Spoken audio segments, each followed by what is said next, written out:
I've just learned how to enhance my level of leadership. Just not being a vocal guy, but being one of action. Just being a leader, it means that you have to care for someone deeply. You have to respect others. You have to listen to others. Because I feel like if you show all those characteristics to the young guys or whoever it may be on the team, you will get so much respect back from everyone. And I feel like as long as you engage or interact with everyone on the team, no matter what position they play or whatever their names are, whatever the case may be, you're showing leadership in that, and it's stepping outside of your comfort box that shows people to be great leaders. Jackson, the first week, you and he were the ones who had to give the presentation. Yeah. What do you remember about what your presentation was? I just remember me and Jack stepped up in front of the whole team and just basically set the ground rules. On Jack actually said how the offense was going to be this year and what their goals were, and I was talking about the defense and what our goals were and what we look forward to accomplish. And I mean, it was a great meeting that day, and I feel like we opened a lot of eyes that day as to the leaders stepping into those leadership shoes, because it's always new leaders emerging every year. So I mean, me and Jack did a pretty good job that week. Can you explain how long does it last? Where is it? Well, it goes on in the Woody, but I mean, I'm not sure how long it will last. In terms of like an hour? It's not that long. It's maybe 30-minute meeting or whatever. It's not too long. It's one of those meetings that you want to get your point across, and they do that and show us a video at the end, and then it's whatever after that. You can leave after that. But I mean, you get a lot out of that 30-minute meeting, though, as far as leadership goes. Christian, off of the field, how far have you come? And I ask that because Coach Meyer was talking about you just a little bit ago, and he goes, think about this. Christian Bryant's at Big Ten Media Days, right, and talking about your development off of the field. You personally, looking at yourself, how far have you come, and where have you come the farthest? I mean, I think everyone reaches a point in their college career where they have to grow up, when it's time to grow up. I would say the first 2 years of your college career, you're still kind of in that juggling stage where you're not sure which way you're going to go or what exactly you're going to do on and off the field. It's a lot of obstacles when you're young that you don't know that you can overcome. But I mean, once you grow up and just get to be a certain age or at a certain point in your college career, I think the light switch just turns on for you. And for me, that was probably mid last season or the end of last season, where I just knew that it was time for me to grow up on and off the field and just step into a role that I wasn't used to being a younger guy, but I always seen some older guys in those shoes, and that's where I am right now. Did that just naturally happen, or did coach say something, your defensive coaches say something, or did it just kind of click in your own head? Well, it kind of clicked in my own head, because I mean, I know what I need to do. I know exactly what it takes to not get a certain label put on you. And that's what I was just trying to do. I was trying to be one of those guys who was hardworking in the locker room, in workouts, just so I could be someone that people look up to and can envy after, just like I was when I was a freshman or whatever the case may be. It really happened after the Indiana game, right? When you guys really desperately needed defensive leaders in the secondary, right? That's when, after the Indiana game, that's when I really stepped up into that leadership position on the defense. And right now, my senior year is as a team. I'm one of the leaders of the team, and last year was just the defense. But I mean, after the Indiana game, I took it upon myself to stand up in front of the defense and tell them how exactly I felt about our performance that week. And it wasn't good at all. It wasn't a good performance that we showed, and I just wanted that. I wanted to get that point across to everybody, and I feel like that may have been a turning point not in the season, but I mean, it could have been a turning point. It could have went bad or it could have went good, and thank God it turned out how it did. How has the work been this summer? You guys feel like you're ready to go for camp here? Oh yeah, I do. I think we work extremely hard every day, every position. I think the leaders on the team is doing a good job of taking their unit after workouts and working out with them and showing the younger guys the way, showing them the game plan, showing them the base defenses, showing them the base offenses, whatever that is. But it's just great right now. We have a family. I feel like our team is like a family. We all come together when we need each other. We're always there for one another.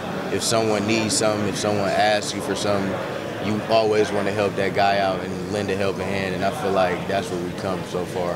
Has that family atmosphere been very important the last few days with the little bumps that happened? Yeah, I think that has just our team just being how much of a family that it is.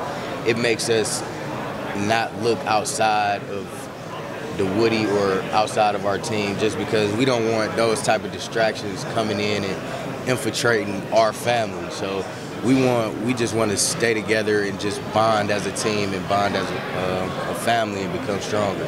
Any freshmen catch your eye during the off-season conditioning?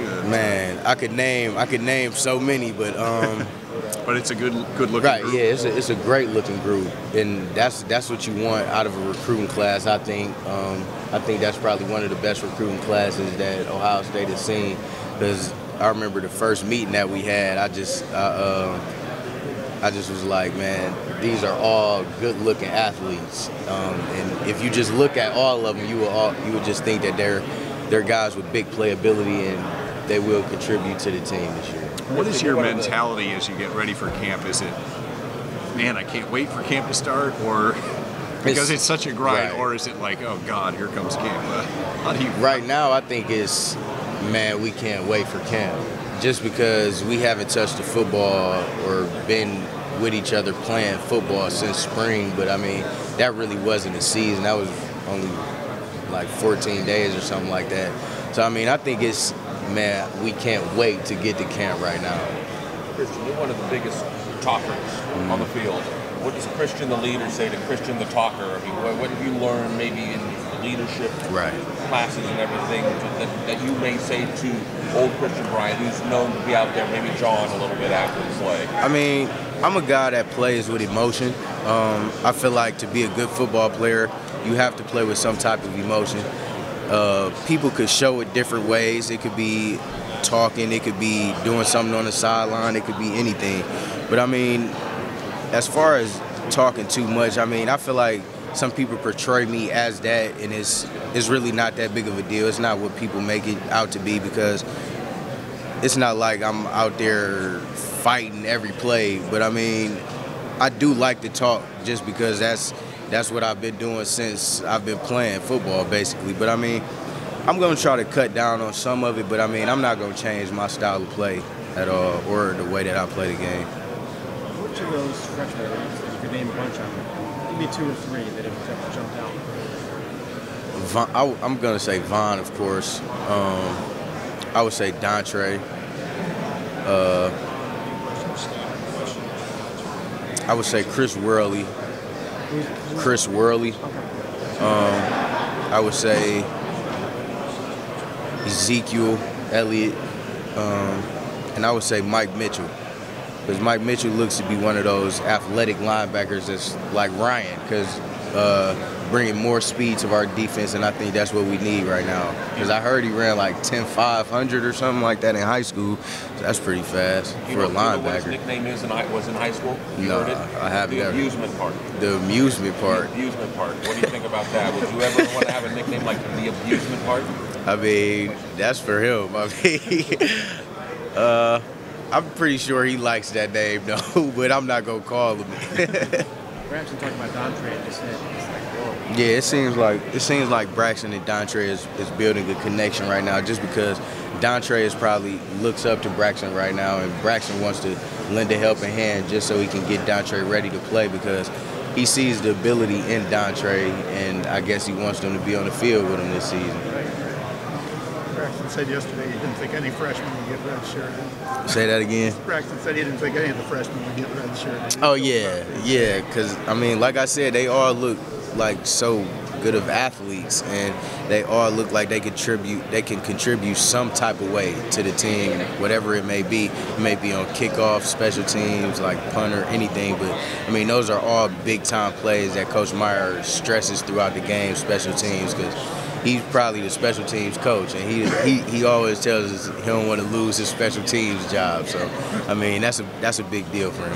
When people talk about Coach Meyer, they always talk about him as a motivator. Are there things he does that are unique from any other coach you've ever had? I would just say just his emotion. He's an emotional coach, I would say, just because he